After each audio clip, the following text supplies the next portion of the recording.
Jimmy de Moriarty. Donc Capo 1, il y aura 4 accords et 2 parties, avec un petit interlude, mais même les 2 parties se ressemblent.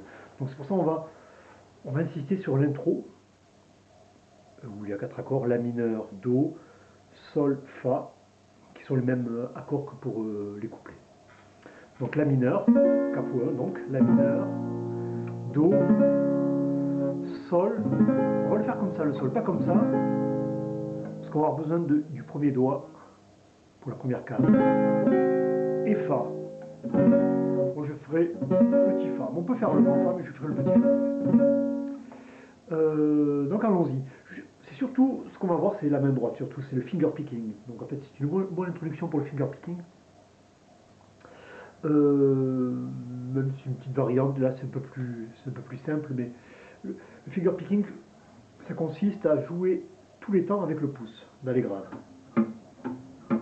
Ça donnera une impression qu'il y a 2 instruments.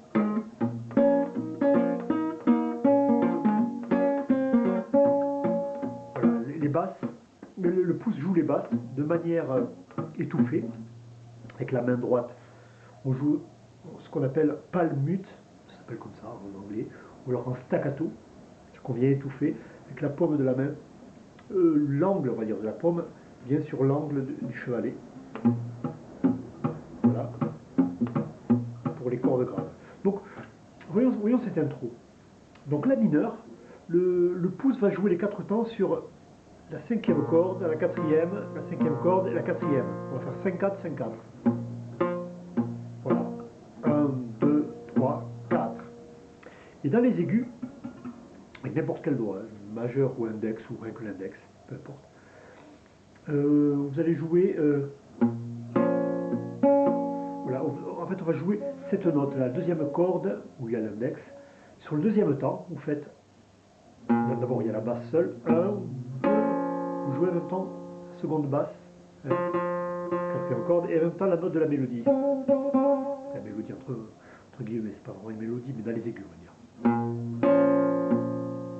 3e temps, on revient sur la 5e corde avec le pouce.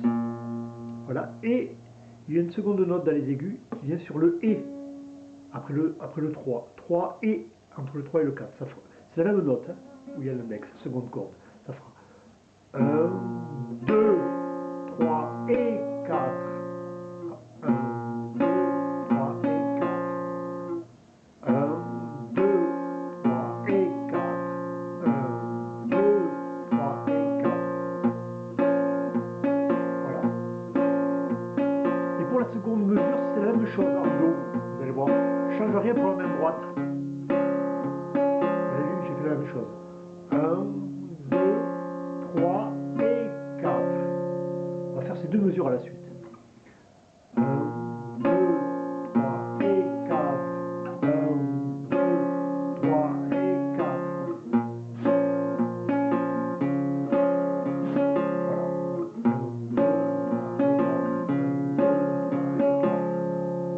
Après, il y a un sol. Donc on va faire la même chose, mais alors les notes dans les aigus vont changer. Sur le 2e temps, on joue, tout va se passer comme sur la première corde. On joue cette note. Oui, j'ai oublié de vous dire, les basses, ça sera 6 et 4. Voilà, pour le Fa, après, ça sera pareil, 6 et 4. 6, 4, 6, 4. Voilà, pour faire les 4 temps. Donc, dans les aigus, on va jouer sur le 2e temps, on va jouer cette note. 1, 2, 3, et sur le et, entre les 2 temps, cette note, l'index, qui est le 7e du sol. 1, 2, 3 et 4. 1, 2, 3 et 4. 1, 2, 3 et 4. 1, 2, 3 et 4. 1, 2, 3 et 4. Voilà. Et pour le Fa, ça sera pareil pour les basses. Donc je vous ai dit, c'était la 6e corde. Ah oui, alors moi je fais un petit Fa. Donc petit Fa, au lieu de faire le barré, on peut le faire en barré. C'est plus pratique petit Fa là, parce que après pour enchaîner avec le La mineur, il y a déjà l'index. Voilà. Après sur les guitares classiques, c'est moins facile que sur une guitare folk parce que le manche est plus mince sur une guitare folk ou une guitare électrique. Mais c'est faisable, vous voyez, il suffit de passer le pouce, même si on n'appuie pas, hein, il suffit de toucher à peu près la première case. Je dis à peu près parce que la corde on l'entendra pas de manière claire. Justement, on est dans les basses, il faut l'entendre de manière étouffée. Donc si on l'entend comme ça, c'est très bien. Voilà. Donc, premier temps, deuxième temps, ce sera donc la quatrième corde, j'ai dit 1, 2, 3, 4. Pour ce qui est des notes dans les aigus de la mélodie, ça sera le deuxième temps, cette note. Et entre le 3 et le 4, ce sera la note du dessus. Donc, première corde et deuxième corde. Ça fera 1, 2, 3 et 4. 1, 2, 3 et 4.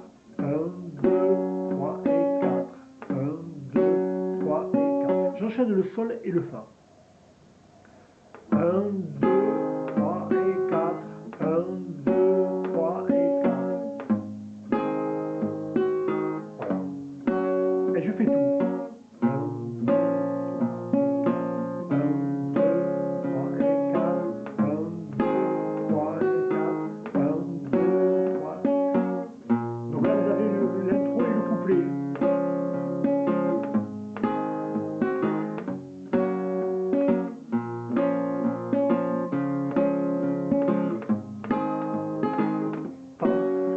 Je n'ai pas fait la même chose.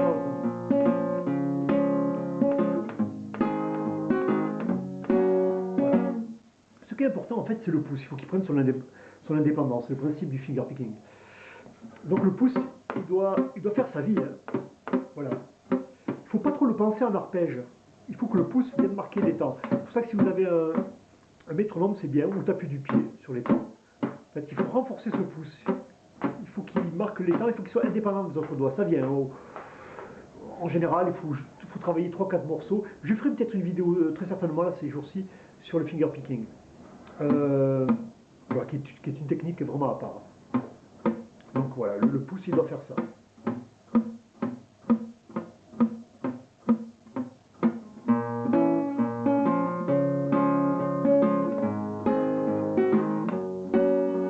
Voilà, entraînez-vous donc à faire ce pouce accordé avec les notes aiguës.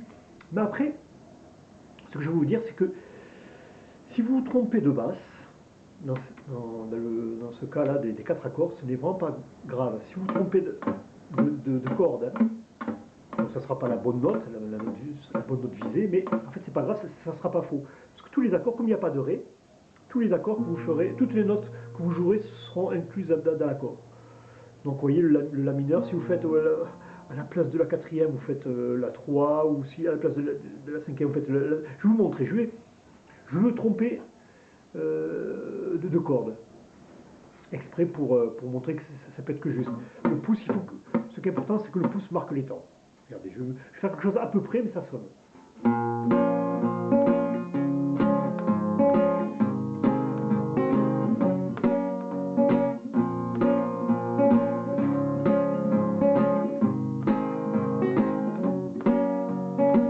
Donc en fait, là, je suis allé un peu loin. C'est un peu exagéré, c'est juste pour montrer que ça sonne. Donc n'ayez pas peur, c'est pas grave si vous vous trompez de corde. Le plus important c'est que vous gardiez le temps. Voilà. La métrique avec le temps. C'est bien de travailler ça comme je vous disais avec le métronome. Voici le couplet, donc c'était ça, l'intro couplet. Un moment, donc avant le refrain, ben la dernière passe, on va dire la structure, on va dire ces 4 accords. On va dire la grille. La dernière grille, au lieu d'aller sur le Fa, qui est le dernier accord, eh ben on ira sur un Mi septième. Ce qu'on appellera l'interlude. Un Mi, il suffit d'appuyer sur la troisième case de la deuxième corde. Voilà, la Mi septième. Même l'harmonica, on entend la seconde augmentée, c'est-à-dire que c'est la note qui est dessous. C'est-à-dire que vous pouvez appuyer sur les deux. Ou venir avec ses deux doigts. Le mi septième, ça va très bien. Hein. On peut lever aussi l'annulaire hein, pour le mi septième. Je vous montre la dernière. Donc juste avant le refrain, ça fera.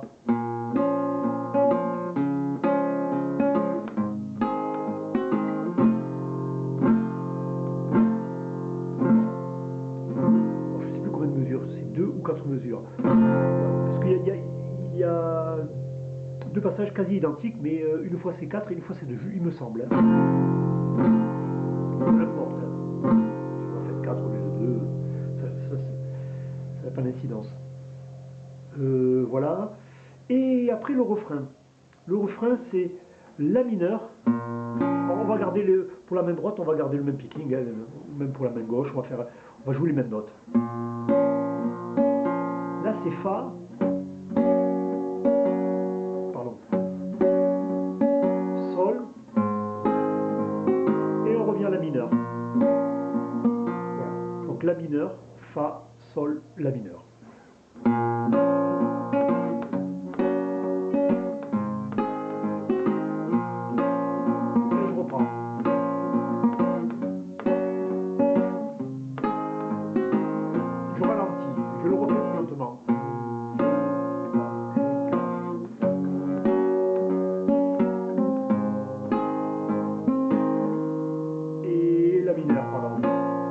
J'ai fait l'autre sol, ça peut marcher aussi, hein. Donc ça veut dire que vous ferez deux fois la même note.